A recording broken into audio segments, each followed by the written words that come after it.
Philosophical perspective of education BEd में और MEd में ये काम आ जाता है। इंडियन फिलोसफी का एक बहुत ही महत्वपूर्ण टॉपिक है सांख्य दर्शन। इसमें हम लोग देखेंगे कि सांख्य दर्शन जो है भारतीय परंपरा का एक दर्शन है। और जो दर्शन शास्त्र है उसमें दो मेनली चीज़ें हम लोग पढ़ते हैं, एक पाश्चात्य परंपरा के दर्शन और दूसरे हैं हमारे भारतीय परंपरा के दर्शन हैं। भारतीय परंपरा के दर्शनों में सबसे पहले देखेंगे स्लाइड में क्या क्या हम लोग पढ़ेंगे। सबसे पहला है कि दर्शन है क्या, फिर दर्शन के भारतीय क्षेत्र कौन कौन से हैं, फिर सांख्य दर्शन का क्या मतलब है, फिर सांख्य दर्शन की परिभाषा क्या है, फिर सांख्य दर्शन की तत्व मीमांसा क्या है, सांख्य दर्शन की ज्ञान एवं तर्क मीमांसा क्या है, सांख्य दर्शन की मूल एवं आचार मीमांसा क्या है, सांख्य दर्शन के मूल सिद्धांत कौन से हैं, सांख्य दर्शन के शैक्षिक निहितार्थ क्या हैं, निष्कर्ष क्या हैं और फिर रेफरेंस। ये सारी चीज़ों के माध्यम से हम लोग सांख्य दर्शन को समझेंगे। तो सबसे पहले हम लोग ये देख लेते हैं कि दर्शन यानी फिलॉसफी होती क्या है। दर्शन शब्द भारतीय प्राचीन भाषा संस्कृत से निकला है।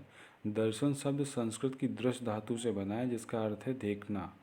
रविंद्रनाथ टैगोर ने एक सत्यम शिवम एवं सुंदरम का समन्वय जो है इसको दर्शन बोला है। राधा कृष्णन ने क्या कहा है कि दर्शन शास्त्र यथार्थ के स्वरूप का तार्किक विवेचन है। श्री अरविंद ने कहा है कि जिसमें सभी विभिन्नताएं अपनी विभिन्नताओं को खोकर एक रूप हो जाएं वही दर्शन है। तो ये अलग अलग शिक्षाविदों ने, अलग अलग दार्शनिकों ने अपनी बात बोली है कि दर्शन क्या है। तो दर्शन का बेसिकली मतलब है देखना। तो दर्शन के भारतीय क्षेत्र कौन कौन से आते हैं। प्राचीन वर्गीकरण के अनुसार भारतीय दर्शन को दो भागों में विभक्त किया जाता है। पहला है आस्तिक दर्शन, दूसरा है नास्तिक दर्शन। आस्तिक दर्शन के अंतर्गत वे सारी विचारधाराएं आती हैं जो वेदों की सत्ता को सत्य मानती हैं। और इस नवीन दर्शन के अर्थ के कारण इसमें सांख्य, न्याय, योग, वेदांत, मीमांसा, इन सब विचारधाराओं को हम लोग आस्तिक में रखते हैं। और नास्तिक में भारतीय दर्शन में वो सब विचारधाराएं आती हैं जो किसी न किसी प्रकार से वेद का विरोध करती हैं।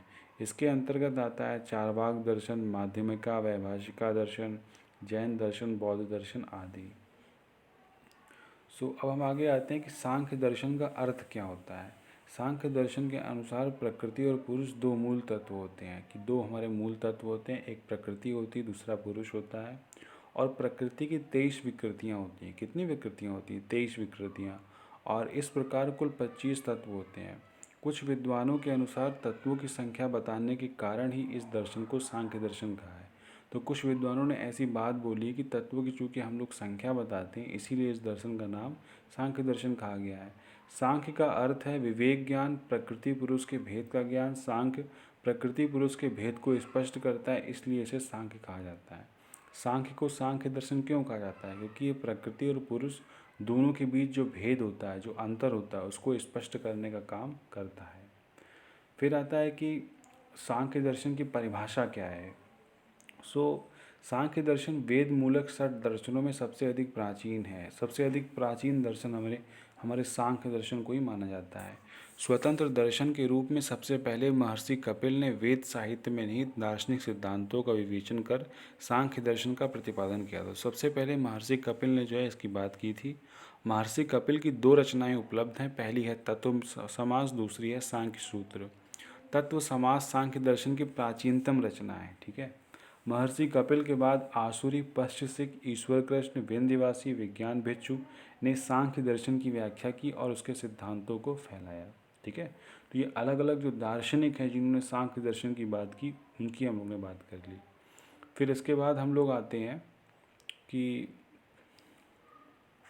सांख्य दर्शन की तत्व मीमांसा क्या है।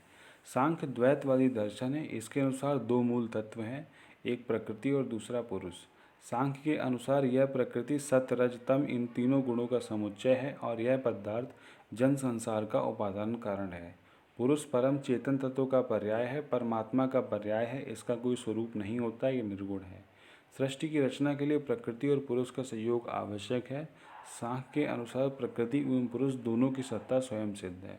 तो सांख्य ये बात स्पष्ट रूप से कहता है कि प्रकृति और पुरुष दोनों की सत्ता जो होती है वो स्वयं सिद्ध होती है। ठीक है। फिर हमारा आता है कि जीवन एक बहती हुई नदी जैसा है। फिर हम देखते हैं कि सांख्य दर्शन में क्या आता है।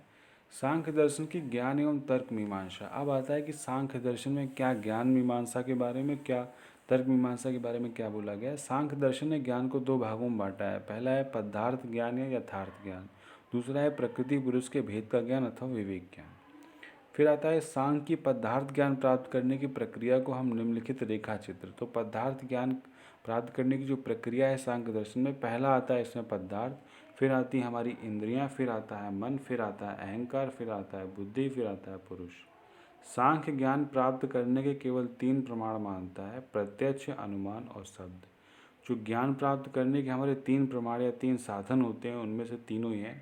प्रत्यक्ष मतलब प्रत्यक्ष ज्ञान प्राप्त कर सकते हैं डायरेक्ट ऑब्जर्व करके। अनुमान यानी इन्फ्रेंस लगा सकते हैं कि कोई घटना क्या हुई है क्या नहीं हुई है। और शब्द यानी जो आप्त पुरुष होते हैं उनके वचन को सुन करके या पढ़ करके हम लोग जान सकते हैं ज्ञान।